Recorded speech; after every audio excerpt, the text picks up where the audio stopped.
बऱ्याच मुलांना कडधान्य खायला अजिबात आवडत नाहीत, परंतु बाहेरील फ्रँकी किंवा शोरमा असल्या गोष्टी जास्त आवडतात. त्यावर उपाय म्हणून आपण छोले फ्रँकी बनवणार आहोत.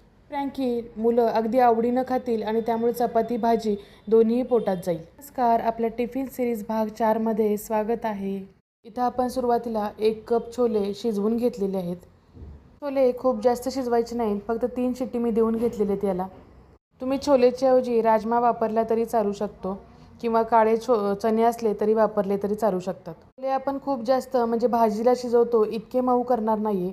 थोडे कमी शिजवायचे, म्हणजे शिजले तर पाहिजेत पण गळाले नाही पाहिजेत असं करणार आहोत. तुम्ही हे छोले मिक्सरला फिरवून घेतले तरी चालू शकतात पल्स मोडवरती. आता यामध्ये आपण काही भाज्या मिक्स करणार आहोत. इथे एक मी बारीक चिरलेला कांदा घेतलेला आहे, सिमला मिरची घेतलेली आहे, गाजर घेतलेलं आहे. तुमच्याकडे ज्या भाज्या अवेलेबल असतील त्या तुम्ही बारीक चिरून घालू शकता यामध्ये तुम्ही फरसबी आणि कोबीसुद्धा बारीक चिरून घालू शकता. यामध्ये काही कोरडे मसाले घातलेत आपण. थोडा गरम मसाला घातलेला आहे, थोडा चाट मसाला, हळद घातलेली आहे आणि लाल तिखट थोडंसं घातलेलं आहे. यामध्येच मी 1 चमचाभर आलं लसूण पेस्टसुद्धा घातली आहे. आता हे लहान मुलांच्यासाठी करतोय म्हणून आपण यामध्ये थोडीशी इटालियन हर्बसुद्धा घालणार आहे. यामध्येच आपण थोडीशी अर्धा चमचा काळी मिरी पूडसुद्धा घालतोय. मसाल्यांच्या बरोबर थोडंसं मी चवीनुसार मीठसुद्धा घातले. आता वाटलेले छोले, भाज्या आणि मसाले सगळं मिक्स करून घेणार आहोत आणि त्याचे छोटे छोटे आपण बॉल्स बनवणार आहोत. हे मिश्रण थोडं मी जास्त केलेलं आहे कारण परत आम्ही नाश्त्यासाठी हेच खाणार आहोत. तर सुरुवातीला आपण फक्त 2च बॉल्स करून घेणार आहोत. तर तुमच्याकडे शिळी चपाती असेल तर शिळ्या चपातीसुद्धा तुम्ही असं बनवू शकता. तुम्ही डब्यासाठी बऱ्याच वेळेला गरमच चपाती बनवत असते. तर आता आपण अगोदर सुरुवातीला 2 चपात्या बनवून घेतलीत. आता आपण इथं तवा ठेवून घेतलेला आहे. इथं मी नॉनस्टिकचा तवा वापरलेला आहे की आपलं जेणेकरून सारण त्याला चिकटू नये. तवा गरम झाला की चमचाभर तूप घालून घेणार आहोत की ज्यामुळे सारण त्याला चिकटू नये आणि सगळीकडे स्प्रेड व्हावं. त्या तव्यावरती आपण जे छोल्याचे बॉल बनवलेले आहेत ते पहिल्यांदा ठेवून घेणार आहे आणि त्यावरती आपण चपाती अशी ठेवणार आहोत आणि स्मॅशरनं असं गोल गोल फिरवणार आहोत की जेणेकरून तो छोलेचा बॉल सगळ्या चपातीवरती स्प्रेड झाला पाहिजे. गॅस कमी ठेवायचा आहे म्हणजे छान ते छोलेचा बॉल सगळीकडे स्प्रेड होतो आणि ते चिकटून बसतं ते चपातीला आणि खालच्या साईडनं छान भाजलं जातं. इथं पाहू शकता चपातीला किती छान हे सारण चिकटलेलं आहे. आता त्यावरती आपण थोडं चीज टाकून घेणार आहोत.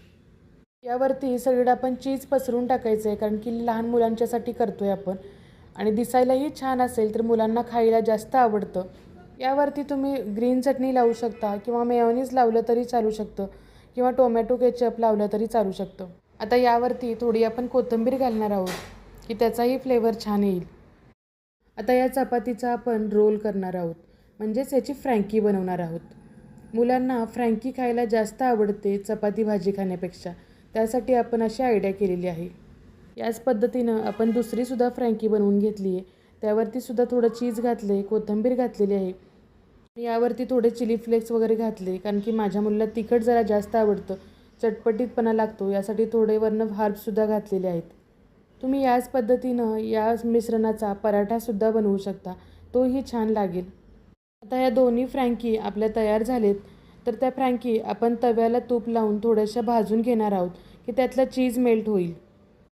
तुम्ही बटर लावू शकता किंवा तूप लावू शकता. मी आत्ता थोडंसं बटर घातलेलं आहे, मगाशी आपण तूप लावलेलं होतं. यावरती थोडीशी कोथिंबीर घातलेली आहे आणि या फ्रँकी त्याच्यावरती थोड्याशा आपण भाजून घेणार आहोत म्हणजे आतलं चीज छान मेल्ट होईल आणि त्याची टेस्ट छान येईल फ्रँकीमध्ये. छोले आदल्या दिवशीच शिजवून ठेवले आणि कणिक आदल्या दिवशीच मळून ठेवलेली असेल तर हे छोलेची फ्रँकी अगदी 5-10 मिनटामध्ये तयार होते. तुम्हाला ही फ्रँकीची ट्रिक कशी वाटली ते कमेंटमध्ये नक्की सांगा. आता या थोड्या फ्रँकी थंड झाल्यानंतर आपण कट करून घेणार आहोत की जेणेकरून डब्यामध्ये व्यवस्थित भरता येतील आणि पटकन मुलांना उचलून खाता येतील. फ्रँकीची ही रेसिपी आवडली असेल तर नक्कीच व्हिडिओ सेव्ह करून ठेवा, लाईक करा आणि चॅनलला सबस्क्राईब करा म्हणजे असेच अजून भरपूर व्हिडिओ आपले हेल्दी रेसिपीचे येणार आहेत. त्या रेसिपीज तुम्हाला पाहता येतील. शिवाय आपले सणावारांचे 1 दिवस आडानं सगळे व्हिडिओ चालूच आहेत, ते सुद्धा पाहता येतील. तर चॅनलला नक्की सबस्क्राईब करा. आता आपण डबा भरून घेतलेला आहे, त्यामध्ये थोडेसे फ्रूट्स ठेवलेले आहेत आणि डबा आपला पॅक झालेला आहे. परत भेटू अशाच एका नवीन रेसिपीत. बाय.